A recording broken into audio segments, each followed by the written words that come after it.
नमस्कार, आप देख रहे हैं लाइव हिंदुस्तान चर्चा। मैं जजबीर सिंह आप सबका स्वागत करता हूं। आज की चर्चा का विषय है पंजाब में गैंगस्टरों के मॉड्यूल को तोड़ने के लिए जांच एजेंसियों के द्वारा लिए गए बड़े एक्शन को लेकर है।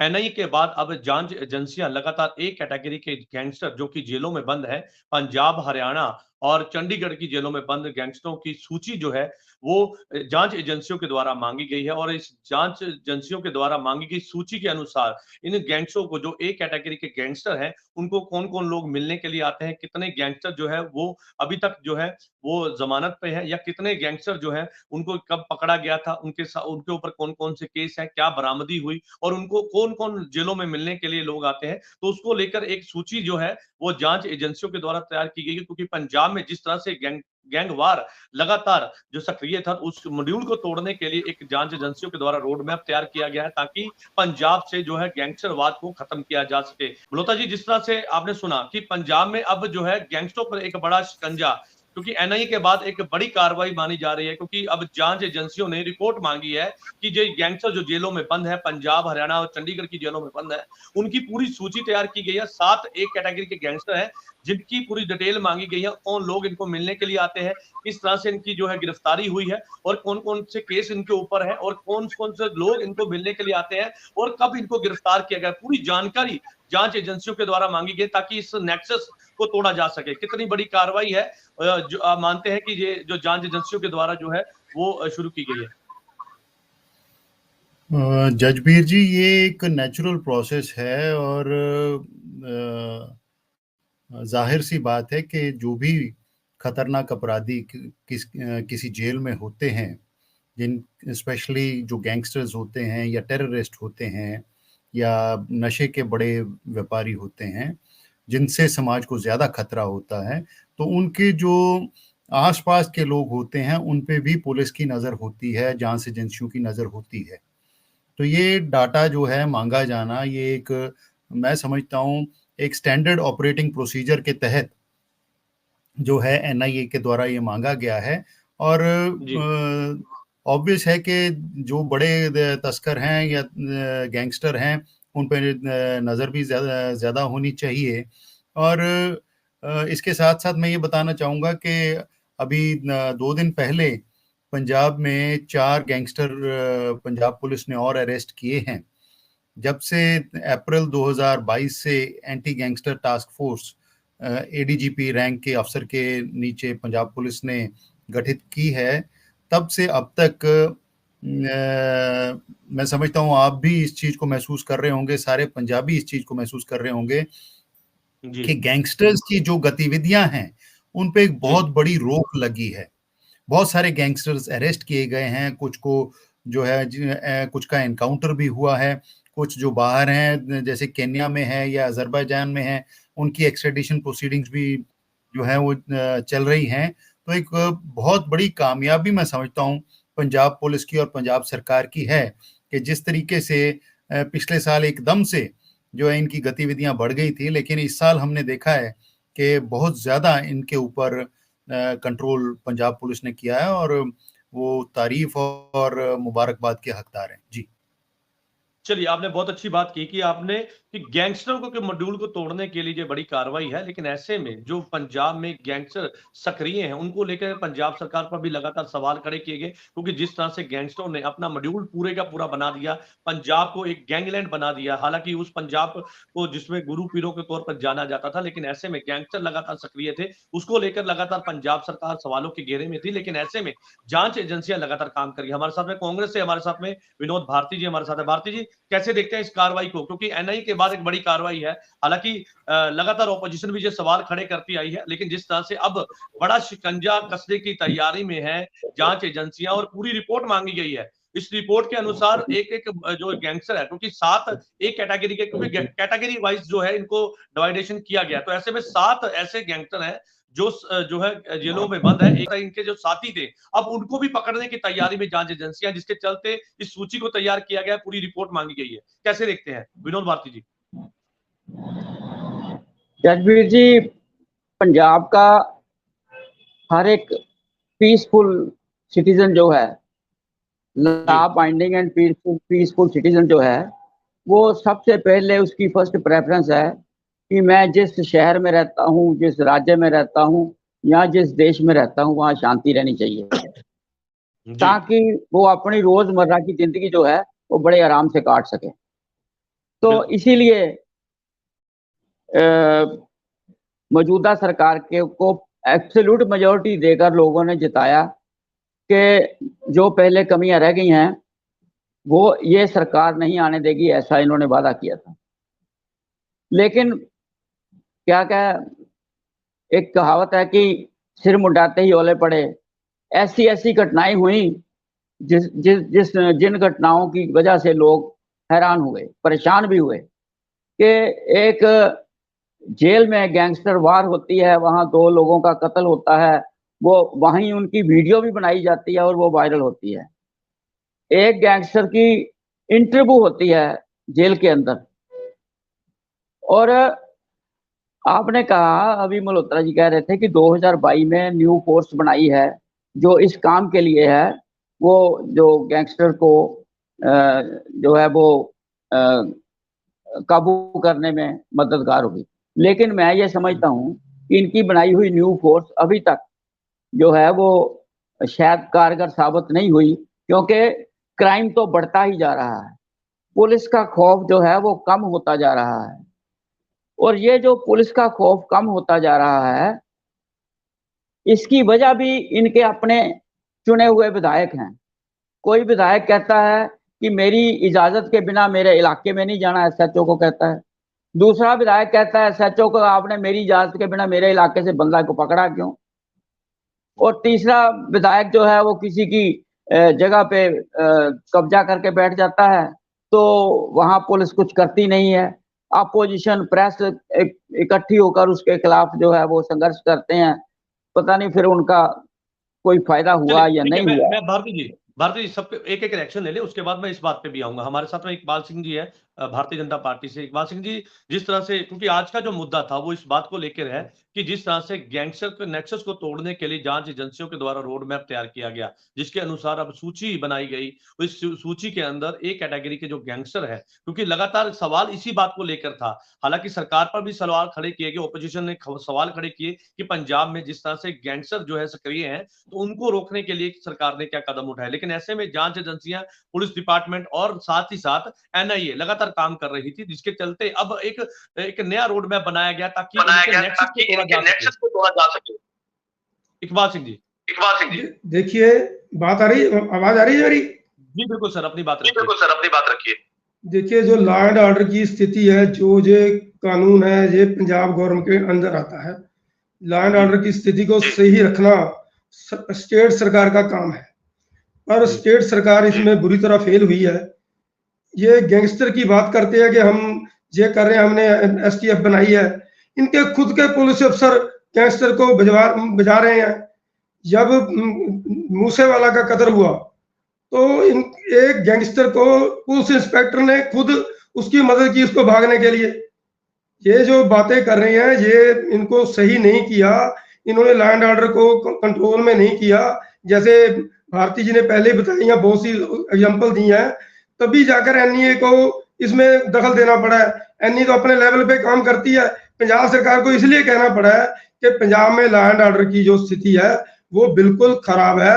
रोजाना कत्ल हो रहे हैं, आप देखो जितने कत्ल हो रहे हैं, किसी की कोई इन्वेस्टिगेशन नहीं है, कोई पता नहीं है। कहते हैं हमारी ये टीम काम कर रही है, ये टीम काम कर रही है, रिजल्ट कोई आता नहीं है। कितने मूसावाला के कातल भी सभी सेंटर की गवर्नमेंट ने बढ़े। ठीक है, मेरा सवाल ले लीजिए। पहले भी कत्ल होते थे पंजाब में, और पहले भी किसी तरह से, जिस तरह से आपने बताया कि पंजाब सरकार फेलियर है, लेकिन ऐसे में ये, क्योंकि पंजाब सरकार जो सत्ता में आए 1.5 साल हुए, तो ये पहले भी चलता था नेक्सस। पहले भी ऐसे गैंगस्टर जो है लगातार जेलों के अंदर वीडियो वायरल करते थे, पहले भी इस तरह के कत्लेआम होते थे। और इस तरह से, क्योंकि आज का जो विषय है वो गैंगस्टरों की कार्रवाई को लेकर है, लेकिन जिस तरह से लगातार आपने भी सवाल खड़े किए, क्योंकि ऑपोजिशन का काम है सवाल खड़े करना, मैं उस पर नहीं जाऊंगा, लेकिन जो अभी तक के हालात है उस पर देखा जाए तो सरकार अपना काम तो कर रही है सर। इकबाल सिंह जी, सभी सरकारें करती थी, सभी सरकारों में क्राइम भी होता था, पर जो आज रेशो है, आपको ये देखो रेशो क्या है। रोज कत्ल हो रहे हैं, 1.5 साल में 300 के ज्यादा लोग नशे से मर गए हैं। वो भी लैंड ऑर्डर की स्थिति है। यदि लैंड ऑर्डर सही हो, नशा रुक जाता, वो 300 लोगों की जान बच जाती, 300 की नहीं, चलो 200 की बच जाती। यदि चल रहा है पीछे से, इनको नया तो रोकना चाहिए ना। जब जो काम इनका करना है वो नहीं कर रहे हैं।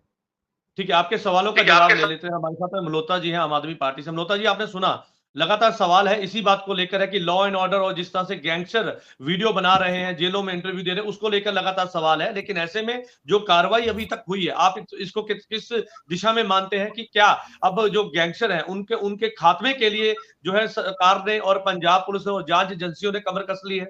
कैसे देखते हैं? देखिए जजवीर जी, किसी घर में आग लगी हो, कोई आग लगा के चला गया हो, तो उसको जो बुझाने वाला है, क्या उसको दोष देंगे या जो आग लगाने वाला है उसको दोष देंगे? पंजाब में ये जो गैंगिज्म पैदा हुआ, वो किसने पैदा किया? भारती जी, मैं आ रहा हूं। हमने तो आके पैदा नहीं किया। हमने तो आके पैदा नहीं किया। ये जो अकाली कांग्रेस भाजपा की सरकारें रही हैं, उन्होंने हालात ऐसे पैदा कर दिए, उनके भ्रष्टाचार ने, उनके माफिया राज ने, कि पंजाब के नौजवानों के पास रास्ता ही कोई नहीं रहा। जो देश छोड़ सकते थे उन्होंने देश छोड़ दिया। हर कोई तो कनाडा ऑस्ट्रेलिया जा नहीं सकता।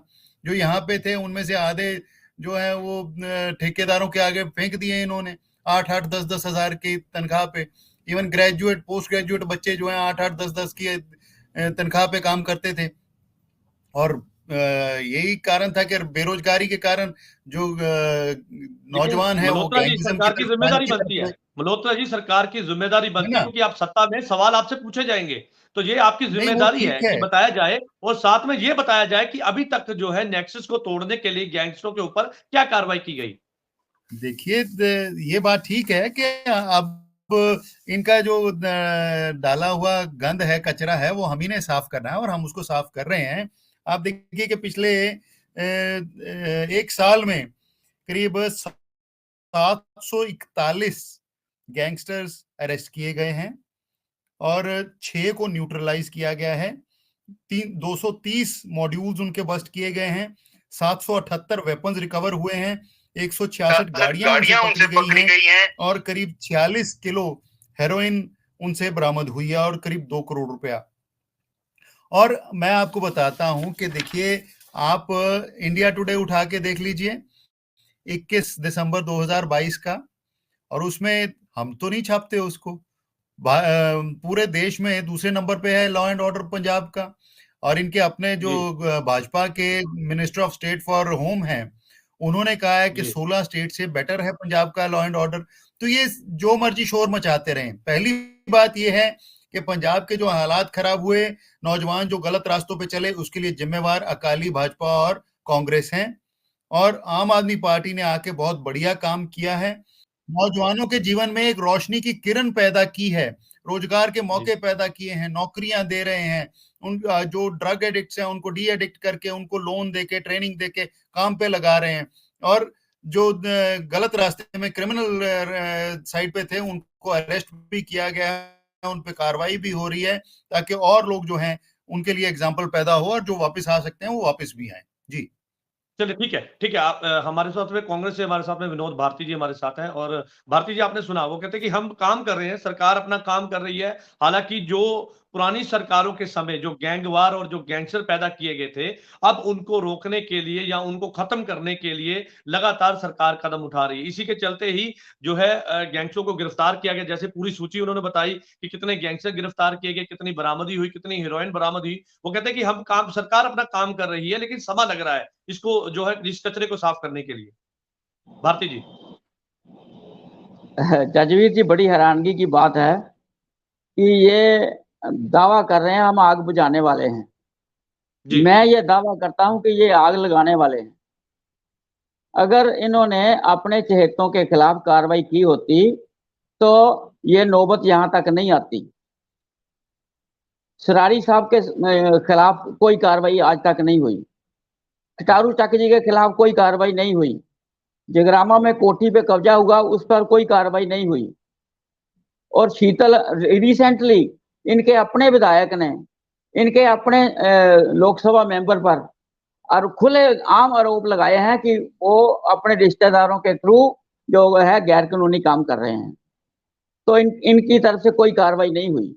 दूसरा, इन्होंने कहा नशा छुड़ाऊ केंद्र। नशा छुड़ाऊ केंद्र की जो आउटपुट है वो कितने % है? वो 1.5% भी नहीं है।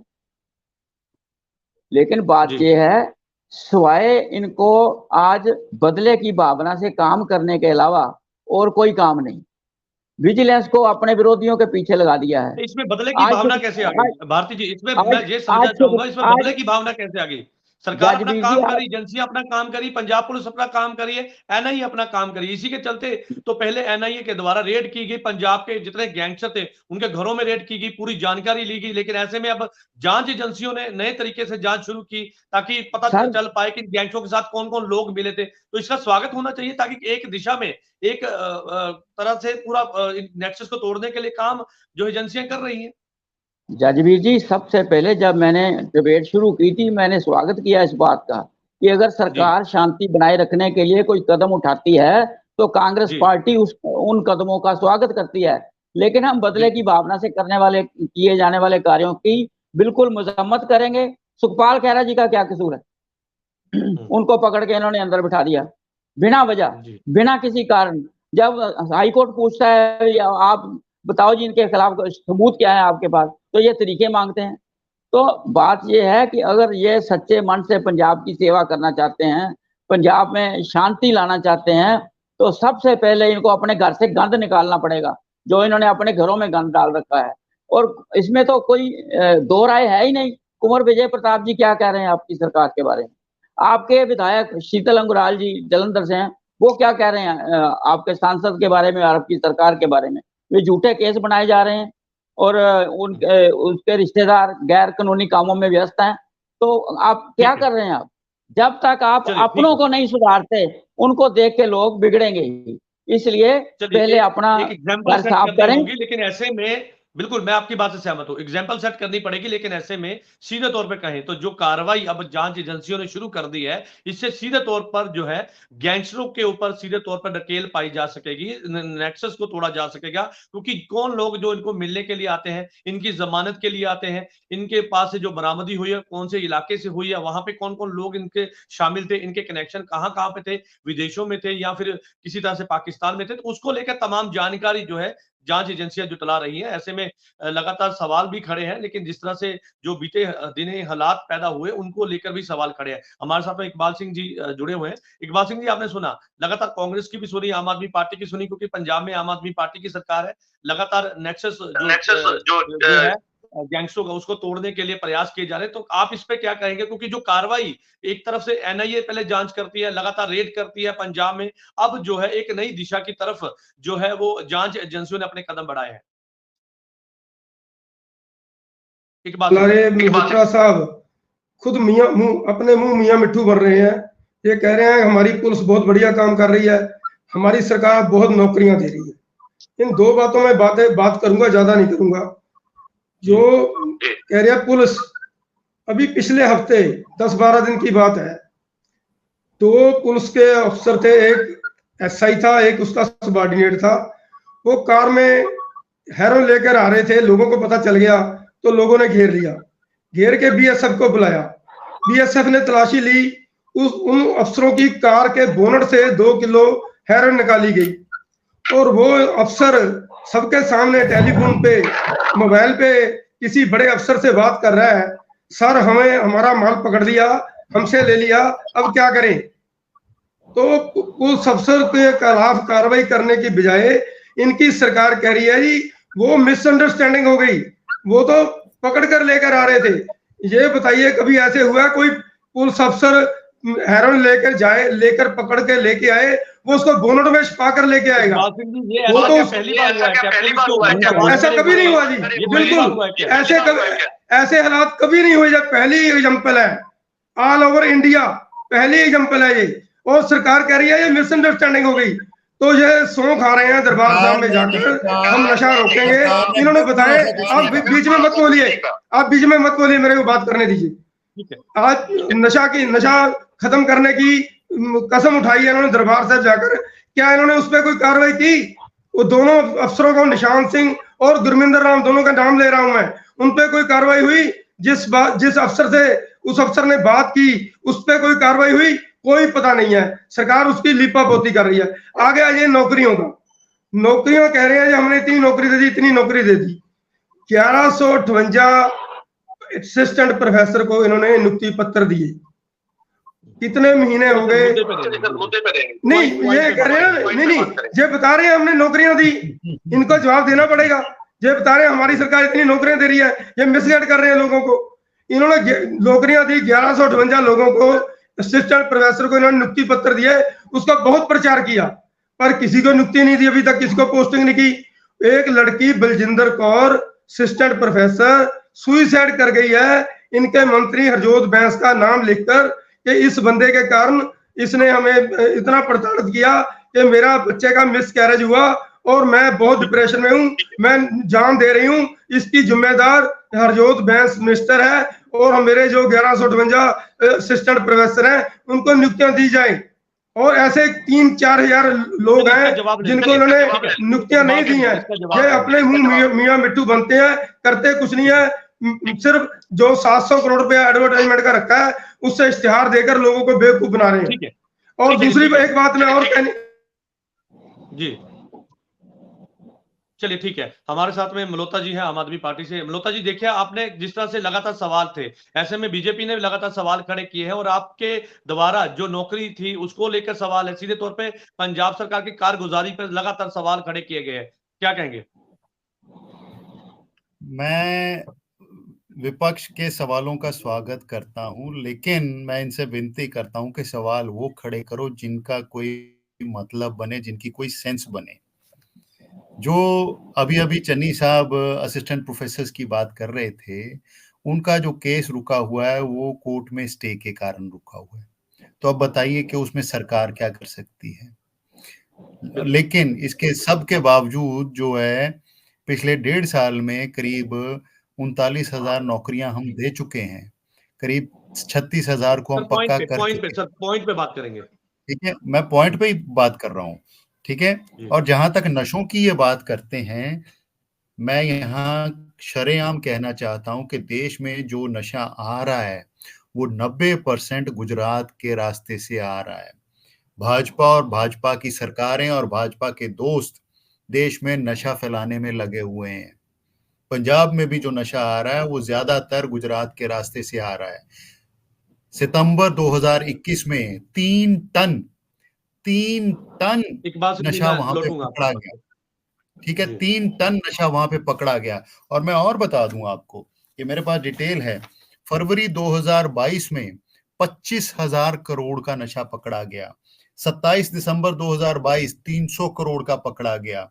और फिर एटीएस ने 350 करोड़ का पकड़ा। मई 2022 में 550 करोड़, अप्रैल 2022 में 1439 करोड़, फिर अप्रैल 2022 में 450 करोड़। कभी पंजाब में इतना नशा पकड़ा गया? कभी भी नहीं। गुजरात के रास्ते से कंटेनरों के कंटेनर भर के आ रहे हैं और इसके लिए भाजपा जिम्मेवार है। कांग्रेस के समय 450 किलो हेरोइन पकड़ी गई थी। बिल्कुल ठीक है, लेकिन इस समय जितनी तादाद में नशा आ रहा है, कंटेनरों के कंटेनर आ रहे हैं 30-30 हजार करोड़ का, 25-25 हजार करोड़ का। पंजाब में तो 5 किलो 10 किलो इस हिसाब से आता है, लेकिन वहां से जब कंटेनरों के कंटेनर आते हैं तो वो कहाँ जाते हैं? अगर एक कंटेनर पकड़ा गया तो उससे पहले या उससे बाद में जो छूट गए वो कहाँ गए? वही सारे जा रहे हैं। तो एक मिनट प्लीज।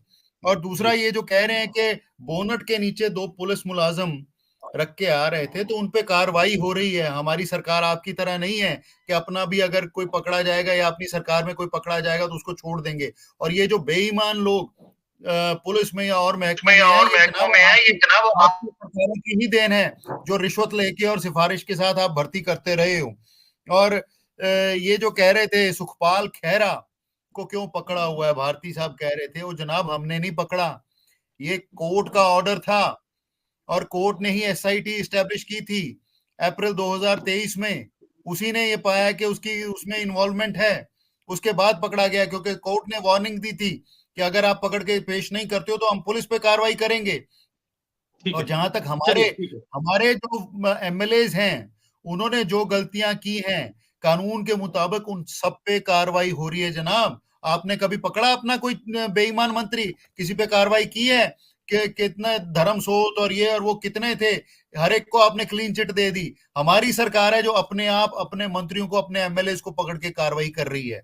इतना दम नहीं है आप लोगों में जी। चलिए ठीक है सर, आपकी बात आगे भारती जी का रुख करता हूं मैं। भारती जी, आपने सुना, वो कहते हैं कि सरकार अपना काम कर रही है, एजेंसियां अपना काम कर रही है, पंजाब पुलिस अपना काम कर रही है, लेकिन ऐसे में विपक्षी लगातार फिर भी सवाल खड़े कर रहे हैं। सीधे तौर पे कहे तो सवाल खड़े किए गए हैं, हाँ, खास तौर पर जिस तरह से आपने सुखपाल सिंह खैरा की भी बात की, तो ऐसे में उनका कहना था कि हम अपने घर से ही शुरुआत कर रहे हैं। जैसे आपने सवाल किया था कि पहले अपने घर से शुरुआत करनी होगी, तो ऐसे में आम आदमी पार्टी का ये भी कहना है हम घर से ही शुरुआत कर रहे हैं, लेकिन ऐसे में सरकार अपना काम कर रही है, ईमानदारी से कर रही है। देखिए, बात ये है, वो जो चन्नी जी ने कहा अभी अपने मुंह मियां मिट्ठू बनने वाली बात है, इन्होंने अपने कौन से लोगों के खिलाफ कार्रवाई की? अगर विजय सिंगला जी के खिलाफ की थी तो मुख्यमंत्री जी कहते थे कि मैंने वो वीडियो सुन ली है, मेरी तसल्ली है, ये कसूरवार हैं, उनके खिलाफ केस रजिस्टर्ड कर दिया, उनको अंदर कर दिया।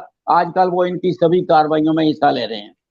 और दूसरा, सरारी जी की वीडियो सारी दुनिया ने सुनी, उन पर कोई कार्रवाई नहीं हुई। कटारू चक जी खुलेआम पकड़े गए, उनके खिलाफ कोई कार्रवाई नहीं हुई। और रतन जी को बचाने की इन्होंने पूरी कोशिश की, लेकिन कुछ माहौल ऐसा बन गया, समा ऐसा बन गया, कुछ प्रूफ ऐसे मिल गए कि सरकार उन्हें बचा नहीं सकी। अब शीतल अंगुराल जी वाले केस में इन्होंने क्या कार्रवाई की है लोकसभा के मेंबर के खिलाफ, और 2 इनके मेंबर पार्लियामेंट के खिलाफ लैंड ग्रैबिंग की बात चल रही है। क्या किया है इन्होंने? ये तो लोगों को बताने की बातें हैं, बातों का क्या।